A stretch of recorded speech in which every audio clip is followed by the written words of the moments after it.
we're at a point in healthcare to where things can completely change for the good or the bad. Right. And so I'm going to be doing everything I can to share my voice and, reach out to the senators and legislation and let them know, like, this is what's going on because they don't know. They only know what the lobbyists are telling them. And those lobbyists are not on our side. So just a lot of patient advocacy.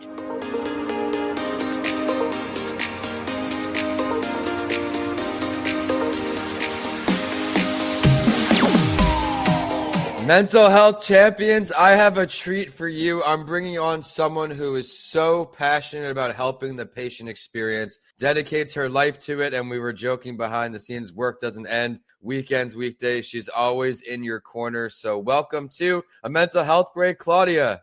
Hi, thank you for having me. I'm excited. I'm excited to have you, everyone. I met her cold networking on LinkedIn, as I've been doing more and more this year, connecting with other mental health powerhouses. And she is streaming from where again? The Arthritis Center in Bridgeton, Missouri, the heart of St. Louis.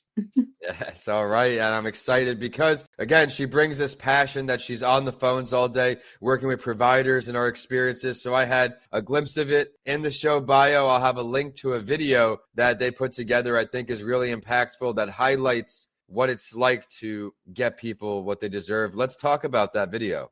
Oh my gosh, overturned. It was such a cool experience. We had a group claimable come in and we did basically an appeals clinic. So anyone that was getting denied on their medication, they came in and claimable worked with them to write a patient appeal. And they use AI and they sent it off to the attorney general, to employers, and like the top bigwigs of all the insurance companies because the patient appeal is a lot more powerful because little do a lot of people know, insurance companies, their contractual agreements with the patient. So if the patient goes out and starts complaining, that's what really gets their ears to turn up. Whereas they're going to start charging physicians to appeal if you work at the hospital. So we did that for a whole week and we got a bunch of people their medication that they needed and we could test it out. And now it's finally out. So if anyone needs to write a patient appeal, they can just go to Get Claimable. You pay and it writes it for you and sends it to everyone that it needs. It's a really cool invention, I guess, with AI because AI is everywhere,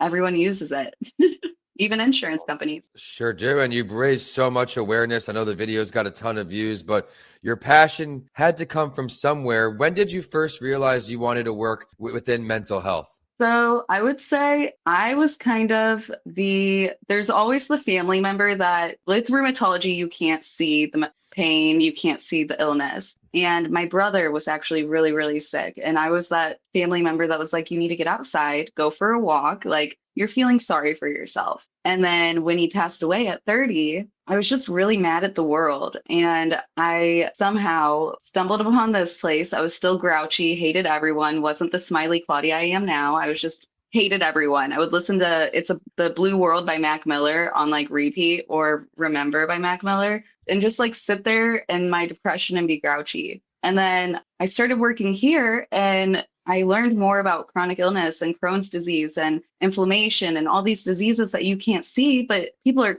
in a lot of pain. Like their quality of life has depleted because they've been gaslit by not only their family, but doctors and their work and everyone. So it was like a big light bulb went off one day whenever Dr. Bach was explaining to me about Crohn's disease and how if it's not managed, it's detrimental. And that's what happened to my brother. They ended up just taking everything out and his body couldn't absorb any more nutrients.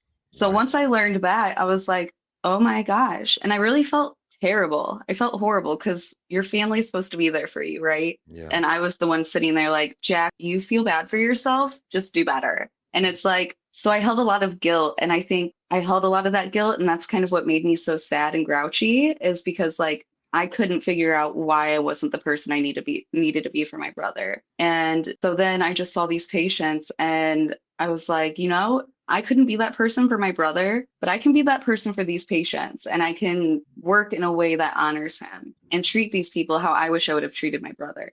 So it was kind of a hard lesson learned, but now I make it my duty to make these patients feel like family. Like they are my family. If they lose a loved one, I cry. If, something happens to them, I'm just as upset. I have patients that call in and they're like, where's my daughter? Because I will go to bat for them. Yeah. And people get frustrated with my attitude towards insurance companies, but when one of my family members call crying because they can't get Yeah. medication, they've already exhausted the nice route. So you're going Yeah. to get me.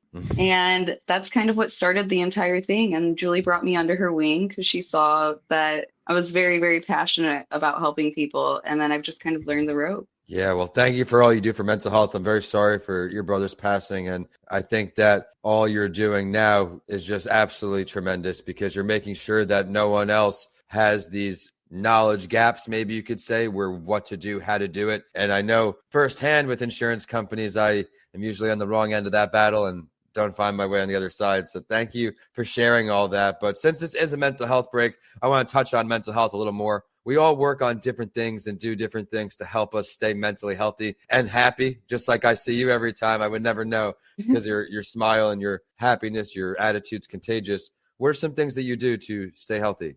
Therapy. You have to find the right therapist. I Mm-hmm. had to go to therapy, and for a really long time, I was anti-therapy because I would meet the wrong ones. Yep. But you really just have to find the right match because I saw like three different ones. One woman said I had anger management because my ex-boyfriend was stealing my stuff and I Oh was my getting gosh. upset at it. But then, like I said, I was so depressed. I sent out this mass email to any therapist I could find. And I was like, this is my last attempt at happiness. And Jason called me and he's like, Claudia, what's going on? And he really set the precedent. He's like, I don't want you to need this forever. This is to give you the tools so you can have the tools ready for real life experiences because I'm not always going to be here. Yeah. So he really taught me a lot of critical thinking strategies and like how not to take what everyone says so seriously because that's something I used to do. Yep. And I have my little dog. His name's Jerome, who brings a lot of happiness. And I genuinely do. Like, I think helping people helps my mental health so much because seeing them sad, and if I'm able to make them smile for 1 second, they're not in Yeah. pain.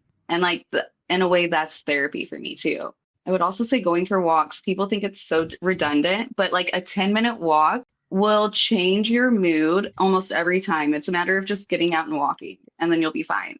I And I'm obsessed with vinyl players. So just turning on okay. a vinyl and just listening to it. And like I told you earlier, I'm trying my sourdough bread making skills. Yep. And so that's kind of what I do to keep my brain healthy because with these insurance companies, you can really get into some dark places if you like aren't experiencing a win. Oh, I can certainly imagine. Well, creativity and cooking and all of these things, they do so much for our mental health. I talk about that in my books, but also with walks.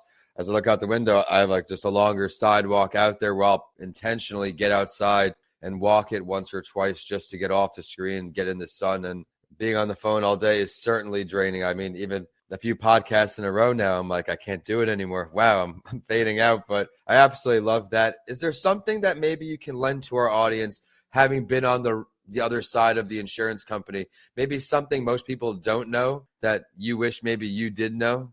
Don't let them lead you off the phone. That is their goal. Basically, health insurance companies are like car warranty companies. They use the same strategies, everything. And if you're offshore and you request an onshore agent, they legally have to send you to an onshore agent so you don't have to worry about the language barriers. Right. And ask questions until it makes sense. Don't just take their collegiate level answer. If you don't understand it, just say, that doesn't make sense to me. And if they can't explain it to you to where you understand, ask for someone higher.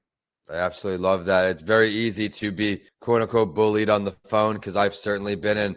This year, I've started to actually stand up to these other like customer services, and it is an awkward conversation, but letting people walk all over you is just not an option for me anymore, at least. So I actually love how No, you're inspiring our audience now to not let the normal challenges of getting help deter you from getting the help you need. if you get let off the phone, when you call, the first time you call, you have all of that hope. And if they lead you right off the phone, all of that hope, it's like now the next time you call, you're going to be even more intimidated because you're like, the last time I waited 45 minutes and I had 30 seconds on the phone. Oh my So gosh. if they're going to waste your time, waste theirs too. I'm like, I have all night. I will transfer you to my cell phone and we could have a sleepover, you know?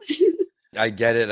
I totally resonate, and I appreciate your courage on the phone with them. But now if I had to use that phone call, I would definitely want you on the phone. So everyone stick around to the end of the show. You're going to find out how to get in touch with her every way, social media, and how to get in touch with her professionally. But now I'd love to put the floor back to you. I know you also do a lot of other amazing things. You've grown social media accounts from TikTok to a tremendous amount, but you do that and educate the healthcare services, right? You don't just put out this and that nonsense. You're doing strategic things to help people. Let's talk a little bit more about who might be a good target to check this account out. I mean, anyone. My goal when I started social media was to reach the bottom 20% of people because, people that are super active and like well educated, like they probably aren't experiencing as many issues as people that are underserved or the community that like does have a lower reading level. So I Right. created a Reddit, I created YouTube, I created a Discord, like a Pinterest, any social media you can think of, we made and started posting on it because I think it's so important that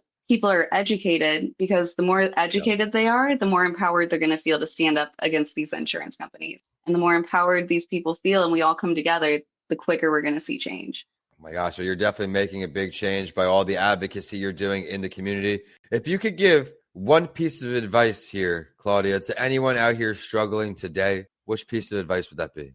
I know you think you're going to be sad forever, but I promise there will be a brighter day. I've been in the same spot to where I didn't think I was ever going to have a smile on my face again. I didn't think I'd ever have a reason to be happy. And you have to push yourself to want to be happy. You have to start pushing yourself to do things that are going to get your mind off of all the bad and like focus on making yourself better and learning about yourself, like what caused so much pain. And then once you get there, once you learn the problem, the trajectory of your life will completely change. Your attitude will change. Like the way you look at things will completely change. Like I see a rainy day now and I'm like, yes, I love rain, because after rain, there's always sun. Yep, it can't stay rainy forever. I love all those analogies. And even for me now, I look at rain as I get to relax now and I get to click pause and rest, which intentionally makes me just stay inside, relax. Well, and also don't compare yourself to social media people. Like 130%. Like I make sure I look decent every time I go on TikTok. Like these people are showing you, like I show the really hard parts, but also I come off really confident. But when people come up to me in like public and they're like, "Oh my God,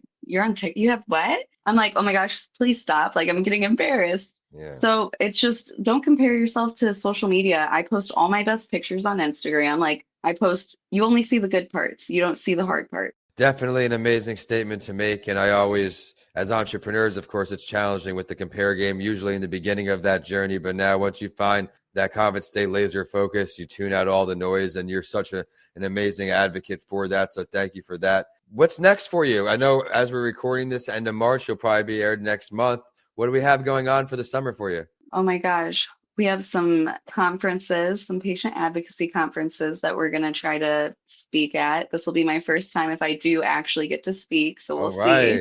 And really just April or July 1st, biosimilars are all going to change. So I'm like trying to prepare for that because everyone's going to be mandated towards a different drug. And, we're at a point in healthcare to where things can completely change for the good or the bad. Right. And so I'm going to be doing everything I can to share my voice and, reach out to the senators and legislation and let them know, like, this is what's going on because they don't know. They only know what the lobbyists are telling them. And those lobbyists are not on our side. So just a lot of patient advocacy, trying to get people on our podcast. We had a little bit of downtime, and just keeping the growth go and, see where it goes.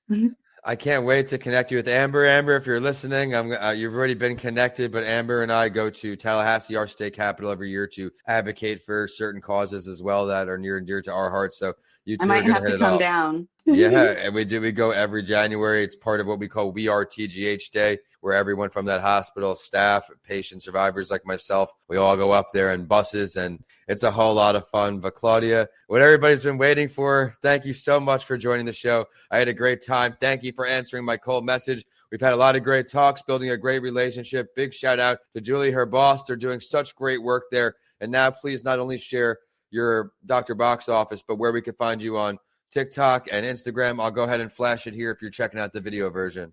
Yeah, so my TikTok is C_money636. It's silly, but it's my middle school Twitter that we had to use because we got a cease and desist from Cigna. Our YouTube's Don't Bach Down, so that's don't and then BAAK down because Julie's last name's Bach, so it's a play Yep. on words. Yep. And then my Instagram's Claudia Holley. You can find me on LinkedIn, Claudia Holley. Our website's stlarthritiscenter.com.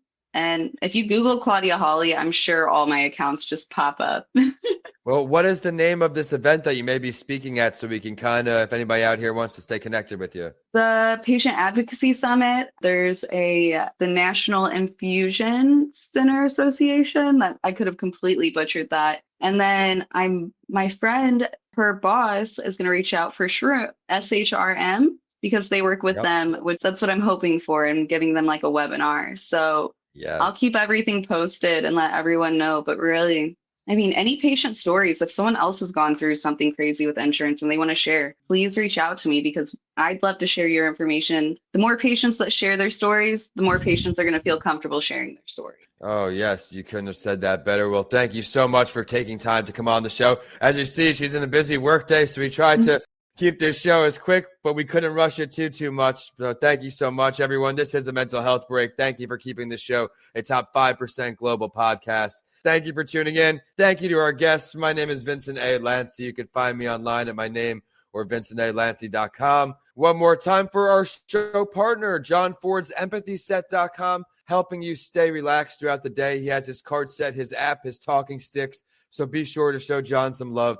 And of course, Coming Alive podcastproduction.com. But with that, we are signing off today, Missouri down to Florida. Claudia, thanks again. Hey, thank you, Vince.